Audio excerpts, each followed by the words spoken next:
Gosh dang it. What's up, you guys? It's Becca Switzer with Roof Sales Mastery and author of Diamonds in the Sky. We are just crushing videos today. Do you wear the same thing every day, Becca? No, I just recorded 18 videos in the same hour here in traffic with Zane Franks, my executive assistant. He's killing it, keeping us safe while keeping it funny. We've been doing a lot of laughing. Also, we had a crazy road rage situation earlier today. The craziest thing I've ever seen. Pro tip. If you are driving a company vehicle, probably shouldn't try to run people off the road over and over and over again. Not just us. We were just one of the victims in this scenario. I've never seen an angrier person in a gold Tacoma with a truck rack for a window cleaning company in Vail, Colorado. Was it you? Don't be a dick. So what I wanted to talk with you guys about today is I talk about this on the phone with business owners all the time, and I really wanted to make a video about it. I keep saying, man, I'm going to make a video about that, and then I just haven't, so I'm going to do it today. And what that is the most overlooked role in the sales process or in your roofing company. And what I really believe the most overlooked role is the sales manager role. Most of you guys, I am betting, have a company and you've appointed somebody. Actually, there's a bunch of stuff I want to talk about with sales managers, but first and foremost, let me talk about one of the biggest mistakes that gets made. One of the biggest mistakes that gets made is who you choose for the sales manager. A lot of times what happens is companies have their sales guys. Let's say they've got 4 or 5 sales guys and one of them is like their all-star dude. Okay, the dude sells more than anybody else. He's a rock star. He gets out there, he slays it. You barely have to manage him. And what you guys think is you're like, I'm going to make him the sales manager. I'm going to make him teach everybody because he's so good. I'm going to make sure that everybody's learning what he's doing. So you pluck him out of the field where he is slaying 7 figures and you're like, here, sit in the office and teach these guys and then sell when you have time. What are you doing? Why are you doing that? Why would you take Michael Jordan out of the game and say, here, pep talk everybody on the sidelines? Why would you do that? I don't know anything about basketball, but Zane, is that a bad idea? That's an awful idea. It's a bad idea. You don't take LeBron James out and be like, here, coach everyone instead. They are your star player. Let them do that. Don't take that person. And by the way, not only are you taking away from your revenue when you do that, but the other problem is you can be the best salesman in the state and be the shittiest sales trainer. Why? Because by the time somebody is so good, they're like at that level where they're selling $1 million in their sleep and it's just like fun for them now and they're balling. They don't remember what the basics are. They can only teach their like freak of nature style of selling to your brand new people, and your brand new people are not ready for that. We'll go back to the basketball theme, which I know nothing about, but makes me sound cool. Apparently I know enough to use these analogies. You can't take the guy that's throwing half-court shots and making it, and then taking him to like 9th grade freshman junior like clinic for basketball and be like, here, just do this. This is what I do. They can't even make 3 throws, dog. Like, let's start with the basics. So don't put your top guy in control of like teaching your team. That's the dumbest thing you could possibly do. So let's start there. I hope I've made my point. Keep them in the field, keep them happy, keep them selling. That's where their time is best spent, and that's where you're going to benefit from them the most. And the last thing I'll say about that, just to, again, kind of help it click, is this. You have been, let's say you're a 35-year-old man, okay? Or woman, whatever. You've been speaking English now, if you're listening to this video, at least, for 35 years. It's very easy for you. You've been doing it forever. You don't have to think about it. You don't sit there and like sweat over how you're going to form a sentence. Although sometimes I do when I'm recording these videos because I'm just like word vomiting everywhere. It's fine. Give me a break. Well, you're like a pro at speaking English. Great. Well, if I give you a classroom with like 8 Japanese kids that don't speak any English whatsoever, and I say, here, you've been speaking English for 35 years. You're great at it. Go teach these kids in 3 to 5 days. Could you do it? Probably not. And if you think you can, you're a liar or you're very misinformed, okay? Sales is the same. Doing sales and teaching sales is a completely different ballgame, okay? It's not the same. So this brings me to my next point. why is the sales manager role the most overlooked part? Well, if you're a business owner, I'm guessing you have appointed somebody, usually the wrong person, to be your sales manager. And then on top of that, what you've done is you've basically given them no structure whatsoever for how to run your team.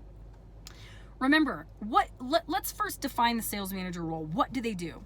They're responsible for potentially training your guys, I would guess. Okay, they're going to be like hiring and training your guys and making sure that they're trained from the ground up from the get-go. Roof sales 101 survival skills.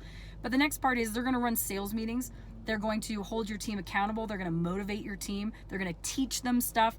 They're going to keep them active. They're going to keep them productive and effective out there in the field. But most of you guys have a sales manager that doesn't know what the fuck to do, and he basically shows up and tells people once a week they have a sales meeting, and the sales meeting sounds something like this. Hey guys, Jesse got a nice 45 square job. Everyone, round of applause for Jesse. Yeah, great. Cool. Tim just cashed his first commission check. That was awesome. Guys, Tim made $8,000 this month, this last 2 weeks, which is pretty cool. Everybody, cool. Give him a round of applause. All right, guys, next thing, our production manager, Tate, is really frustrated that you guys aren't putting the cover sheet on. Guys, we need to put those cover sheets on, and we need to make sure we're turning in material orders before 5 o'clock on Thursday. Otherwise, it won't be able to go out on Friday morning. And so we're doing some scolding and things like that, housekeeping. And then it's like, all right, guys, let's just get up there and let's knock more doors. We're going for, $3 million this year as a new company. I know that each of you want to make, sell $1 million and make 6 figures this year. Let's get out there and knock more doors. That's your sales meeting. That was shitty and boring. What value did your team get out of that? Were they really motivated? No. Did they get value? Are they better after leaving that meeting? No. Your sales manager, if that's all they're doing, and if you're a sales manager and you're saying that is exactly what I do, I'm not picking on you. But what I'm helping you understand is without guidance and without kind of a recipe or a playbook on how to be an effective sales manager, you're not doing shit. Your role is basically ineffective and it's a waste of time. So remember, managing your sales team is crucial. Why?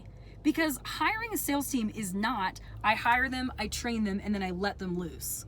And then I just tell them to knock more doors and I hope that they just keep selling for the whole year. No. Is that what we do with a sports team? We don't have them at the tryouts and then be like, cool, we'll see you at the championship game. What do they do in between? They practice and they practice and they practice and they drill and they drill and they have one-on-ones with their coach and their coach works with them and they help them improve and they identify areas of opportunity. You need to do that with your sales team. You don't just hire them, train them, let them loose and then be like, knock more doors. You guys are lazy, knock more doors. No. We have to continually work with our sales team, and that's the sales manager's role. So, shameless sales plug here. I'm guessing none of you have the tools and resources or scripts or anything like that to hand your sales manager, so guess what? I made them. They work really well. There's a program called the Sales Team Management Program that is built for the role of the sales manager, and it gives them a playbook, basically, exactly what to do and say to run their team, to hold their team accountable, to keep them motivated. So basically, like, nuts and bolts here, just so you understand like what's in there and what really should be what the sales manager is dealing with, is one, how to break down a specific income goal for each of your, or sales goal, sales or income goal, they really should be the same, for each of your individual salesmen. Everyone's gonna have a different goal. We're gonna break that down all the way down to, at the beginning of the year, how many doors they need to knock based on their success rate at the door and their closing ratio, so that we know to the exact number how many doors they need to knock each day and each week overall to hit that number at the end of the year. And then that makes it very, very easy for you as the sales manager to hold them accountable. Because you go, all right, based on your numbers, and by the way, you should be tracking your guys' numbers. So that's another thing the sales manager should be doing, is knowing how many doors does it take this guy to knock to get an appointment lined up. Okay, now we can do the math. How many appointments does he have to do to get a contract out of there? We can do the math, and we can improve his results if we need to. So you can say, awesome, Jesse needs to knock 62 doors a week. That's it. That's roughly 20 doors 3 days a week. It'll take him an hour 3 days a week to hit those doors. And I know if he hits those doors and he hits that number each week, he's on pace to hit his goal. Awesome. So then at the end of the day, it's, hey dude, did you manage to get those 62 doors in this week? Yes? Awesome, dude. You're right on pace. That's great. Keep up the great work. I love that you're just staying on pace with your goal. No? All right. So how many are we short? 20? All right. Well, when can we make those 20 doors up? You've got time on Thursday evening after your adjuster meeting? Okay, sweet. Can I check in with you on around 8 p.m. on Thursday and see how those 20 doors went? Yeah, okay. Now you're holding them accountable. Do you see how you're really getting in there and working with your guys?